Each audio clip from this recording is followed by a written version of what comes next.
In the northern reaches of Botswana, there is a behavior emerging that could be new or an echo from the past.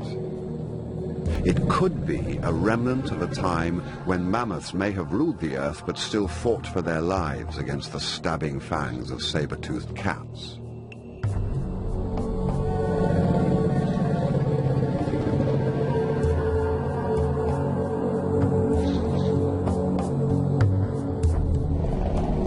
Today, the battle is flaring up again.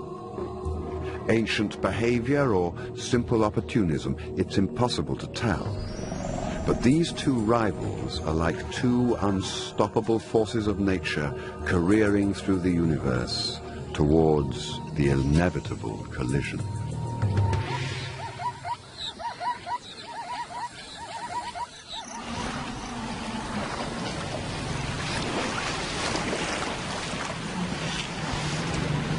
The modern-day eruption of this conflict started at the season change. The rains sent the elephants heading south as usual, caught up as they are in their perpetual dance at the whim of the seasons. These are some of the greatest herds that move across some of Africa's largest wildernesses.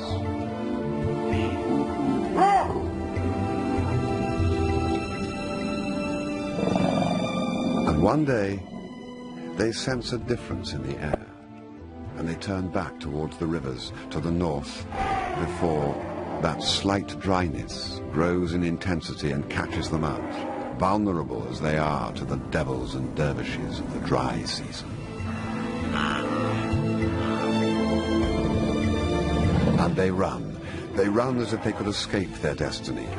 But it is Africa that pulls those strings as they set their sights on the first of the series of waterholes ahead.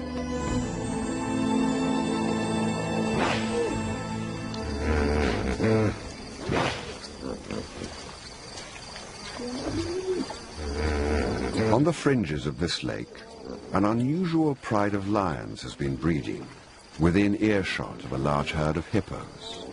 Lions usually run from hippos, but at this age, they don't yet know what they can't do, so they'll try anything.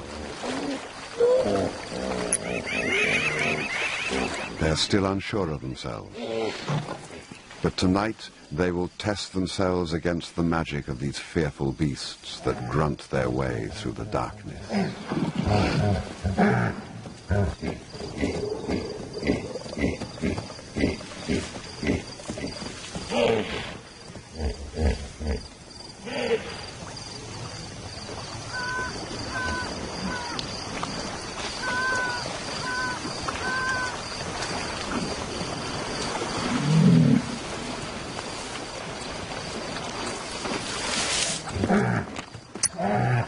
Their behavior is bold and dangerous.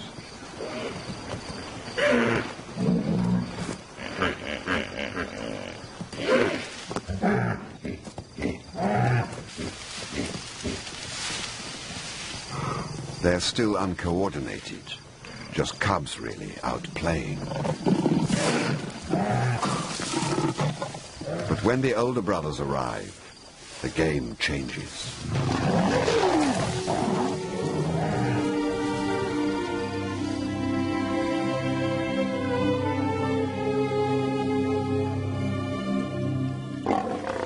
And right here is how it probably all started.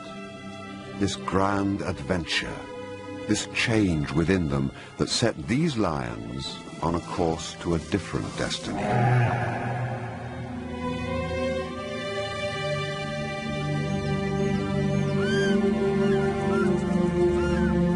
Gentle the touch that wakens you from your dreams, softly the shape that steals the light.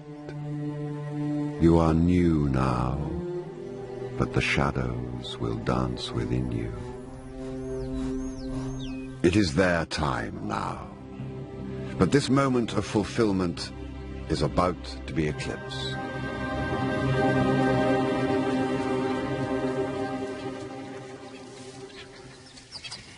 Their fathers have heard the cubs' first success and can sense a change. That first smell of rebellion that will lead to an interest in mating. It won't be tolerated. It can't be tolerated.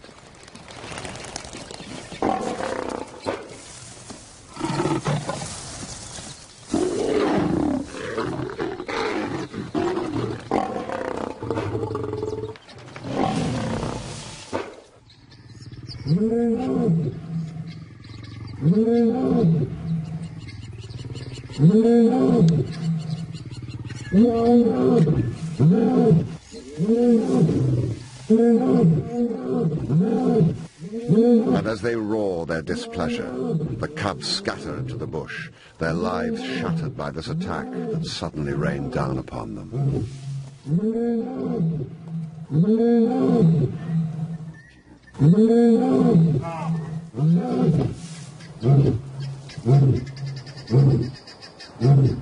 Confused and scared, they set off. Every lion cub goes through exactly the same traumatic process at this age. Their choice is now simple: leave or confront the teeth and claws of their own fathers.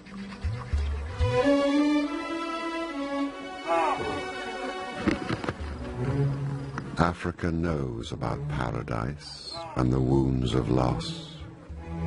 It knows how to look back without turning back.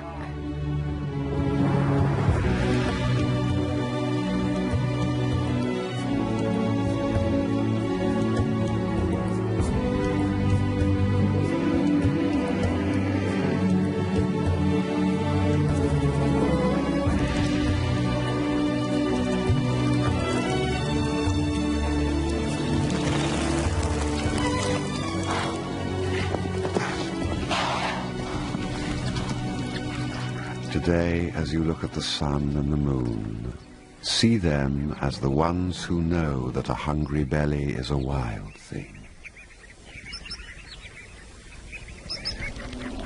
Strands of connectivity run through Africa, linking waterholes, elephants, and the patient waiting of lions.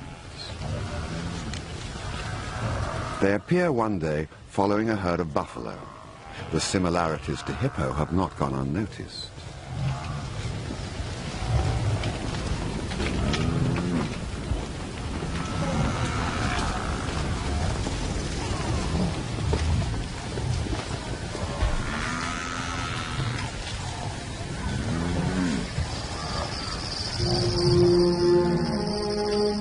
Yes, I know you from inside. Different, but the same. We have agreed to meet like this before. It's their chance, one of their last. A test how well they have learned their lessons.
Their mother's shadows have faded, and they stand naked under the moon.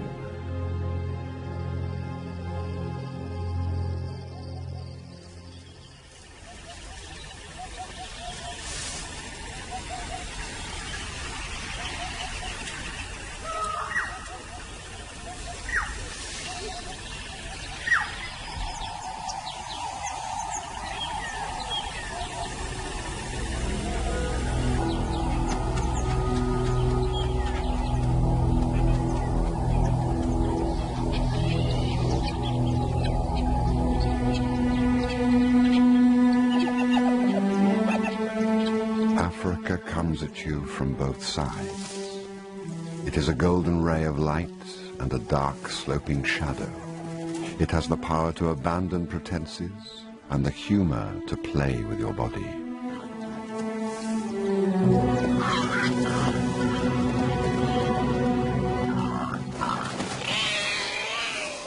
Did no one tell you that you belong to the hungry belly?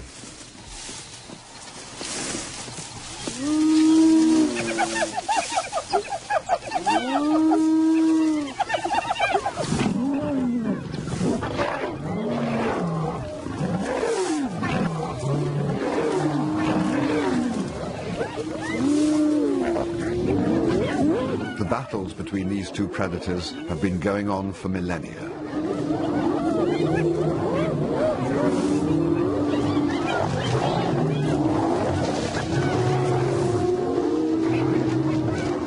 The fractured group of lions is swamped because of their weakness as a working unit, and the hyenas have sensed something of their lack of confidence.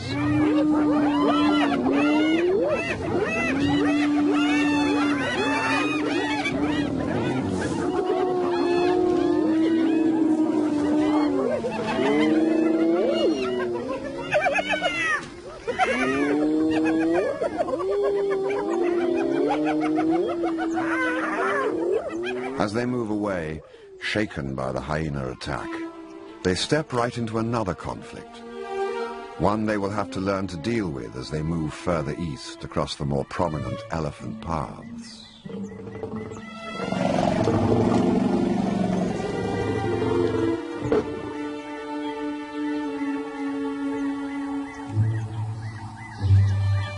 Right now, the young nomadic group could break up and scatter into the wind as lost individuals.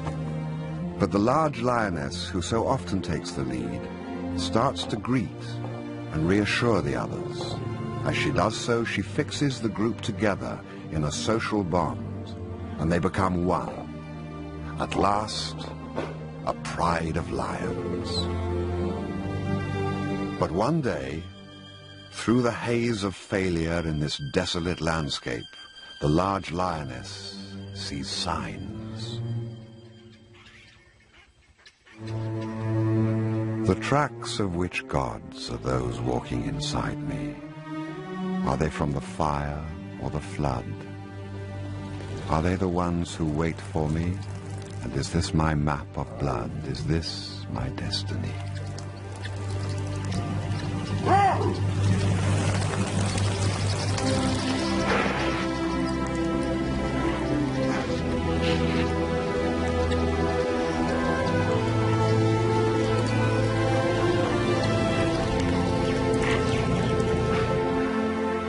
They have arrived.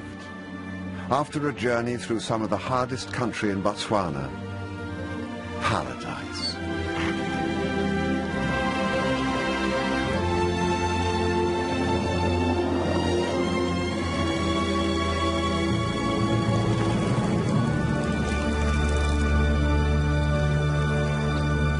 And this time, they don't seem to care if their arrival sends shockwaves around them.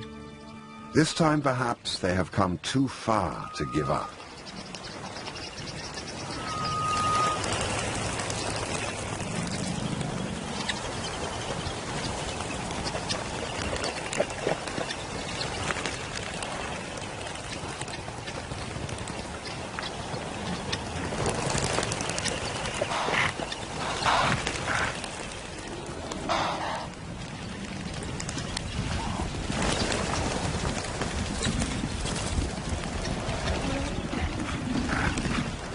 But this is a new world, filled with a wild flurry around their heads and giants that rule the land.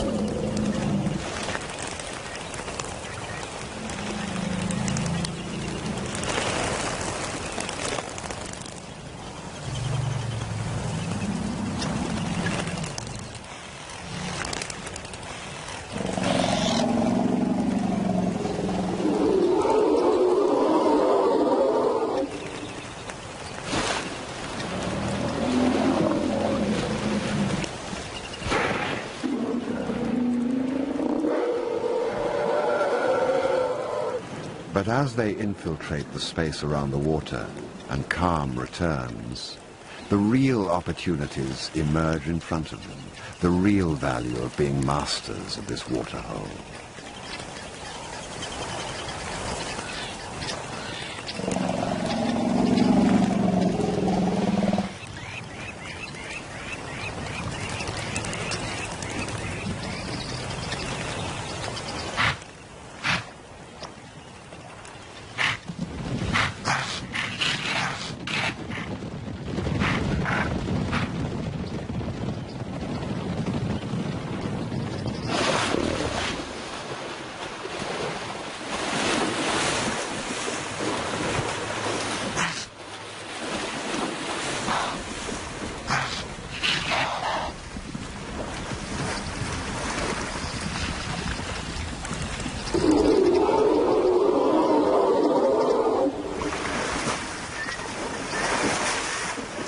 The glorious rewards of struggle and learning are short-lived.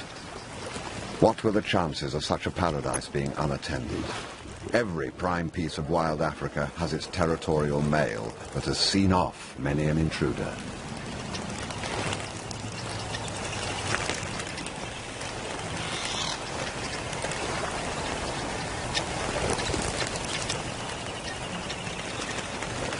He has fought hard for possession and struts the confidence of old victories. He seems to miss the fact that the female has the scent of a nomad on her soul. His brother may be less distracted. But he's not. These males rule together, like most across Africa, in pairs, so that their roars can confuse and their claws can slash together in their defense. But between these two, there is an uneasy alliance, and she senses it. Driven by hunger and the flush of success, she tries to slip in unnoticed. It is a reckless move.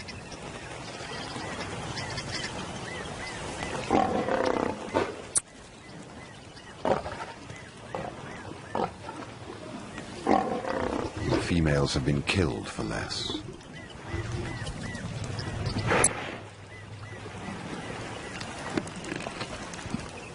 And it is only as the meat settles in their bellies that they notice that the nomads are not of their own pride of females.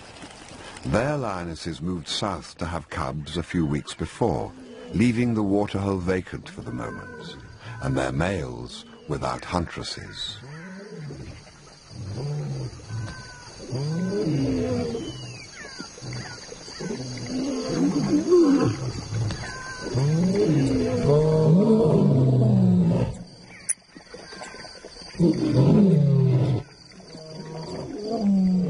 Darkness is no place to hide from a male lion. Their tolerance has already been stretched.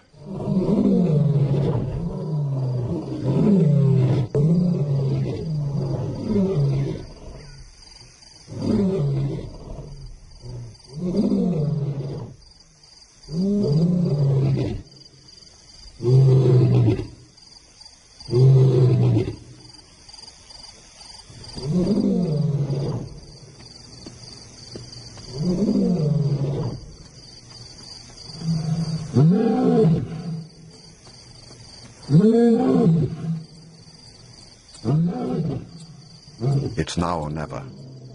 The oldest surviving brother makes a bold initiative, flanking right. His sister, the large female, circles to help, but she is his only support.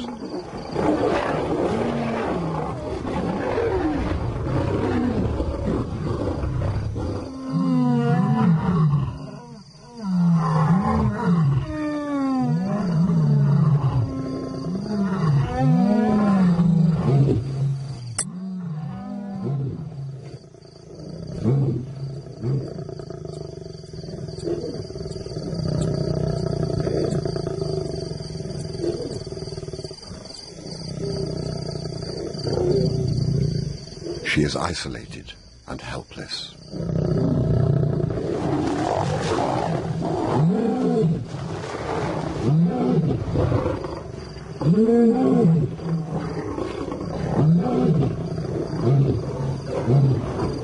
masters are victorious.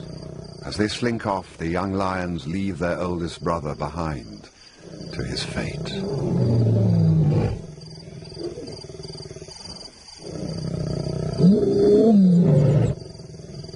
He is never seen again after this night. Another casualty of Africa's indifference.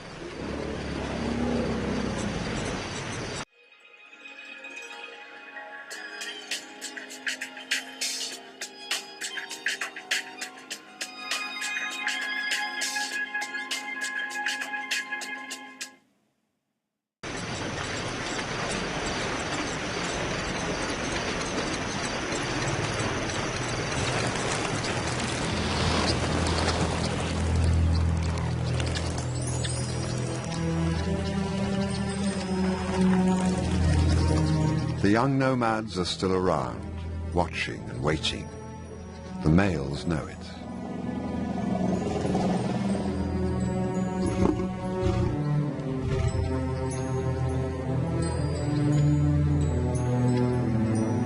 The old bulls look down at these stubborn cats and test their will.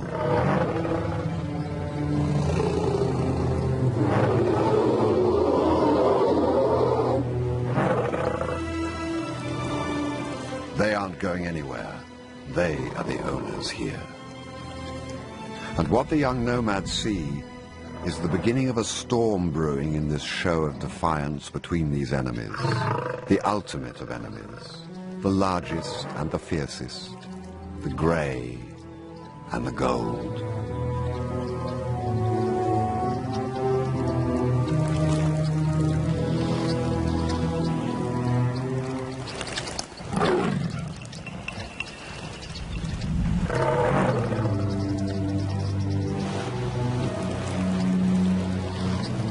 They say that behind every mirror there is a reflection of another face. It is the same with water, that ancient place where twins compete for the same thirst. They say it is a place where grey and gold meet, and that it knows the shape of hunger, but it really only knows its own colour, red.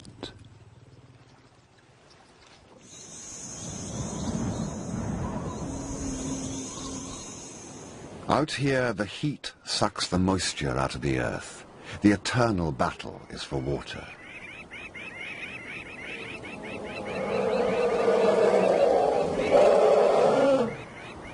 The body cries out for life. The mind weeps to succumb, to rest, to be still, to avoid that extra step in the heat that drags at your lungs and fogs the mind. The elephants find a small resource of minerals under the earth, as if by magic.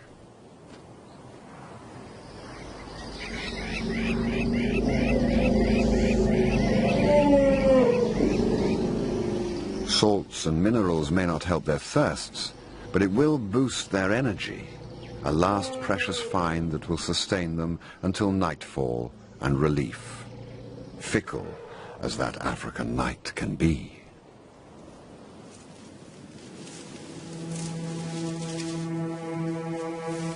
Africa comes at you from both sides, like the sun that dreams through the twilight, and the moon that creeps through your soul. It has two faces, one you see, and one you must find. If you find the joyful look, you have looked well. The nomads have stayed, and the males have left their mark on these new females. And with the birth of their cubs, the nomads, those wanderers who crossed the wilderness and lost so much, go through yet another transition. They have become a pride of lions. Strangely, the male's courtship of the females has come with a guarded acceptance of the young males as well. For now. It's unusual, perhaps unique to this isolated waterhole.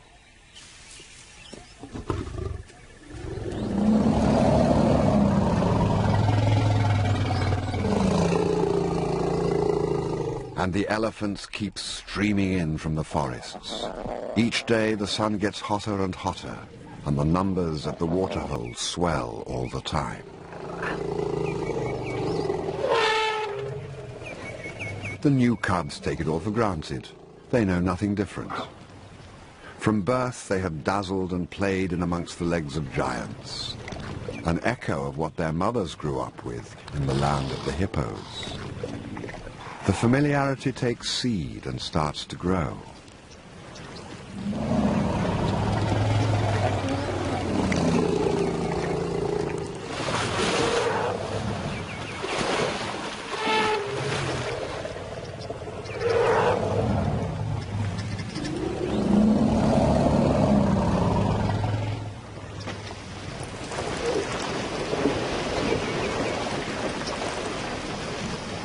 Among the elephants now, a volcanic tension builds up as they struggle and wrestle over the tiny trickle of fresh water.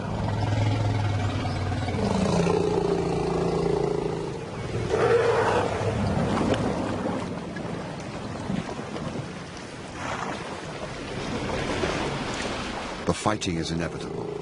So many bull elephants, so little water, so much potential aggression. Africa, the puppeteer, is at work again.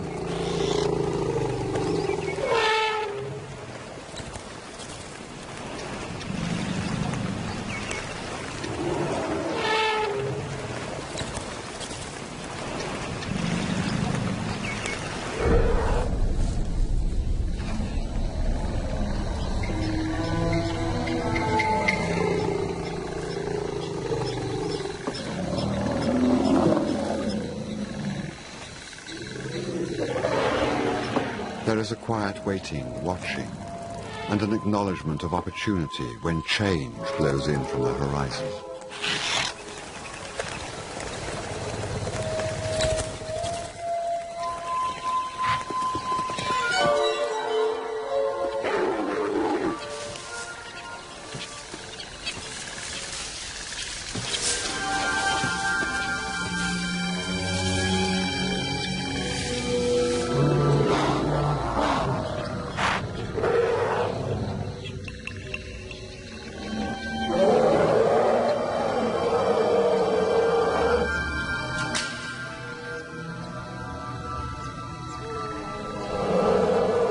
Exhausted by a long life and a short supply of water, an elephant collapses under the force of a 6-ton body blow.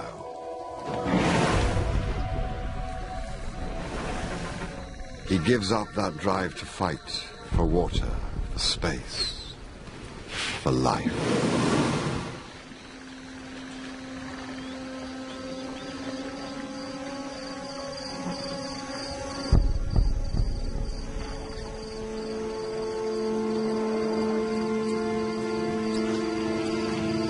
Immediately, calm descends, the sort of calm that comes when the wind drops and the waves stop crashing.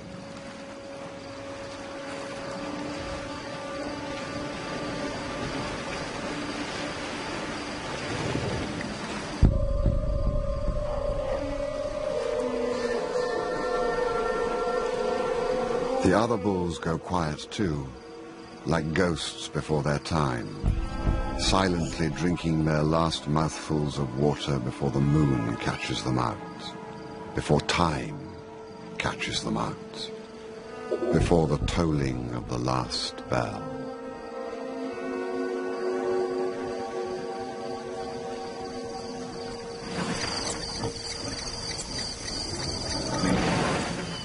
The horrors we feel are simply the currency of the night here, as it was, as it is now, and as it ever will be.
is the wild tongue. It knows the horrors of the last breath.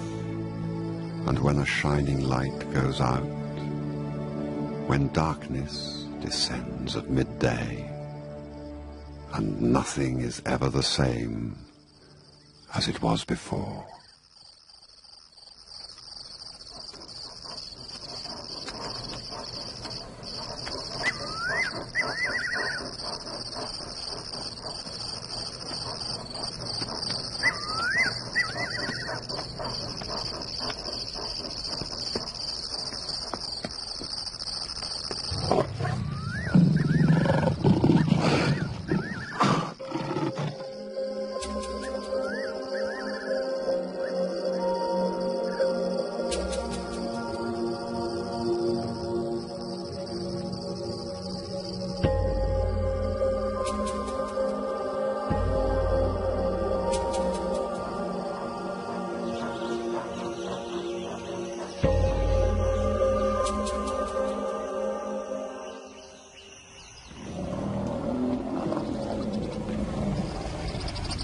The next change is in the last part of the dry season. Breeding herds of females and calves have made it to the next water. It is the only water for 70 miles in any direction. But this is a special waterhole, and their arrival is eagerly awaited.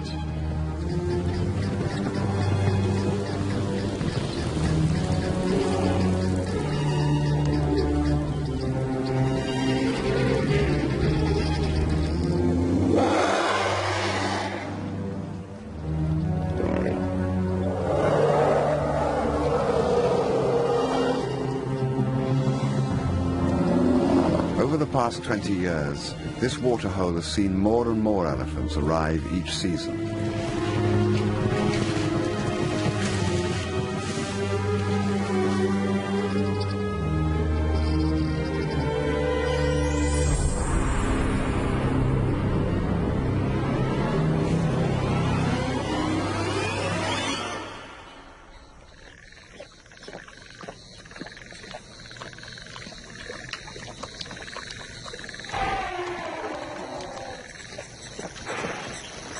But these herds are also captive to their own thirsts. The coolness of the twilight renews their hopes, and the smell of water tempts them back in. They steal in under cover of darkness.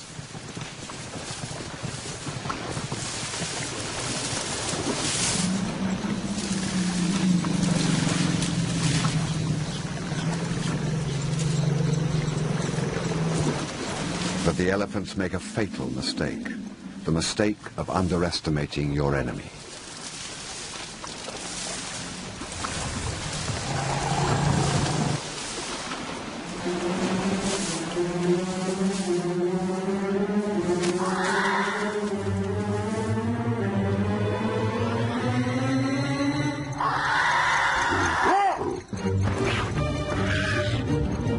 Tonight, feel the blurred edge between grey and gold, and say no to the urge to look away or to take sides, but give with both eyes.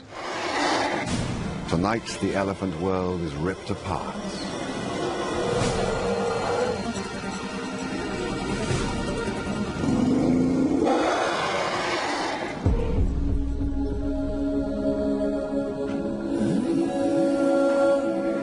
Over the next few weeks, they attack herd after herd. In the dark, the mothers have only one instinct, to look after their youngest and hope that the older calves can fend for themselves. Many can't.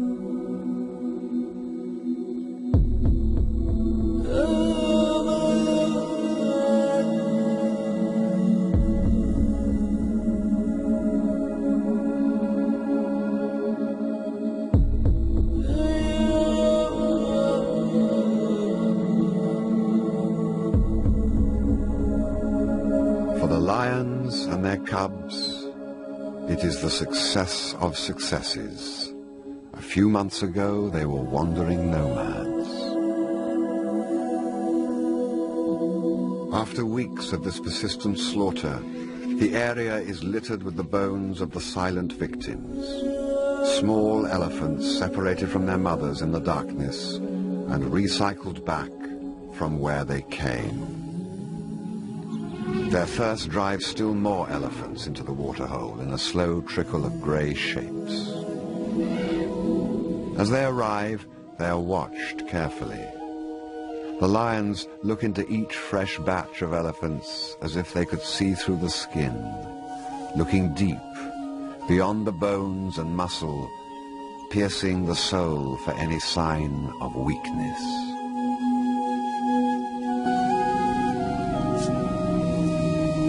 And what they smell must be an assault on their senses. The silence shouts out the horror of those nights.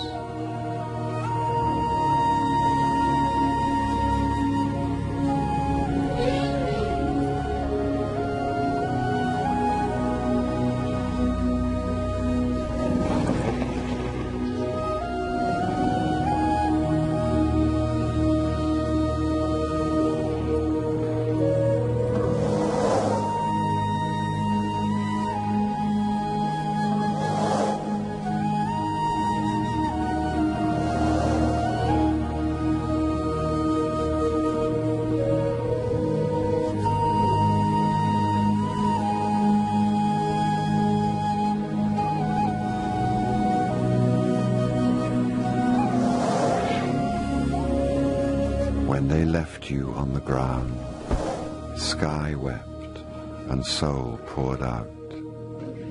There is no healing silence that can replace your sweet fragrance.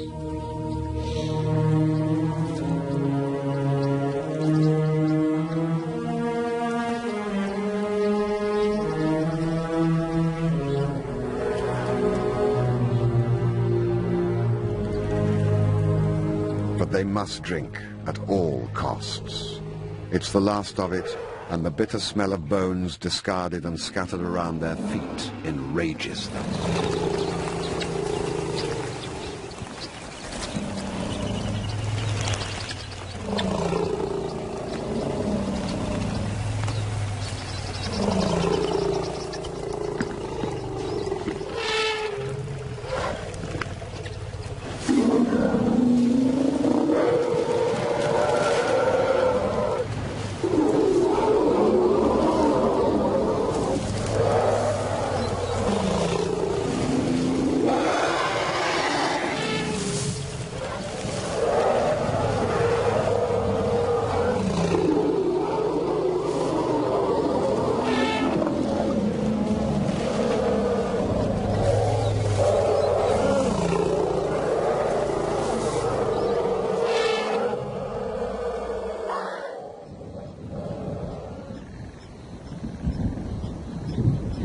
For the lions, the window of opportunity is slowly blowing closed.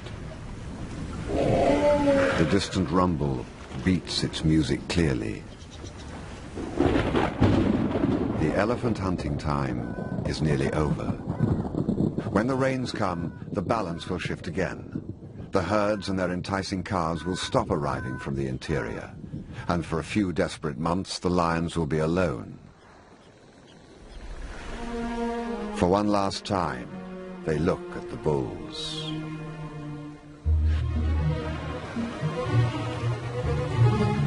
The large lioness readies herself as one of these 6-ton bulls ghosts below her.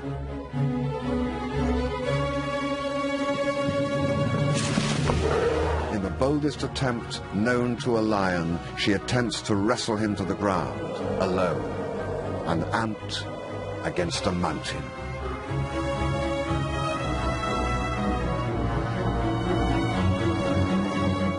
He barely notices, but her attempt is a sign of infinite possibilities for the future. Will they all start killing bulls one day?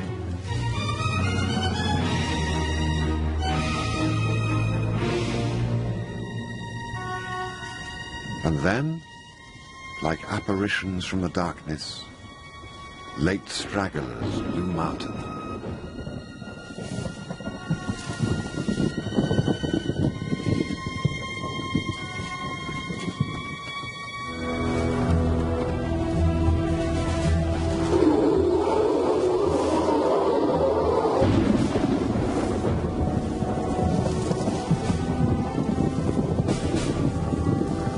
One is an adult female left behind by her herd. For the lions, it's the ultimate challenge, a last desperate chance.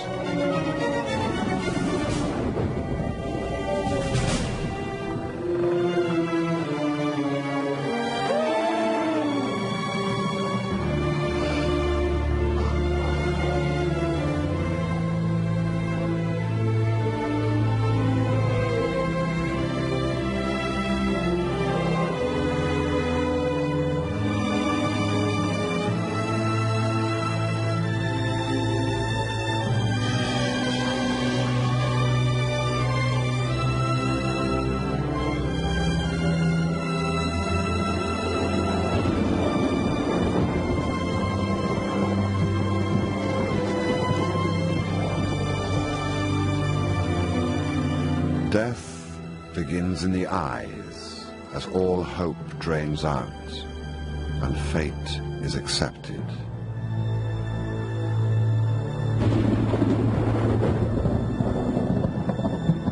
But the dead are not lost forever. They are the storm on the wind. They are the sudden brightness in the sky.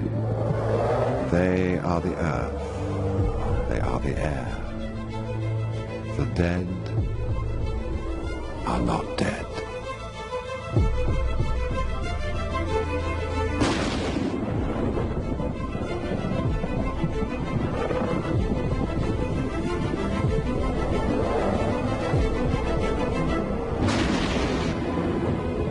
Her escape is one of the miracles of the African night, where that great dispassionate eye smiles on some from time to time.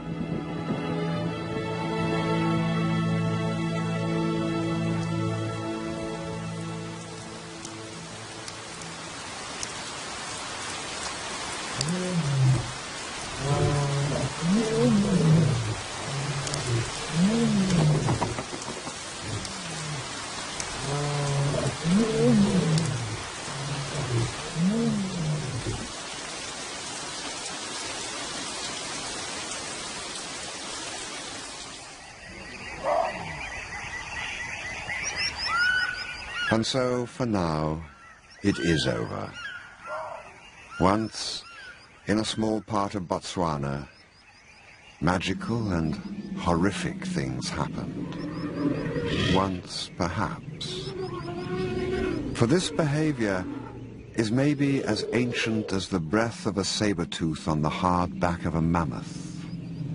A momentary flash of the past, ancient and buried, only ready to erupt from the sands of time when the time is right. And that time may well be triggered by the sheer abundance of elephants, running their own race each year, according to their contract with Africa. The lions are simply adding their weight to the balance. And us, will we allow them all the freedom to run, to live or die by this violent hand? Are we able to see the beauty in Africa's harsh violence and realize that there is no violation here, no malice, just a set of ancient responses? For the lions, we don't know what the next season holds. The new generation plays as if there is no tomorrow, confident in their ability to adapt. But the water may dry up, everything may change. The battle between these two ultimate of enemies may well be over.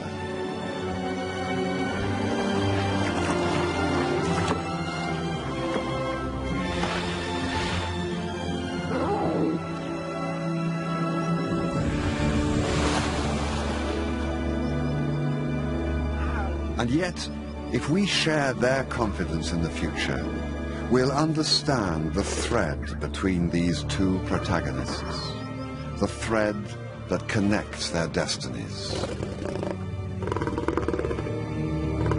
And this will go on forever.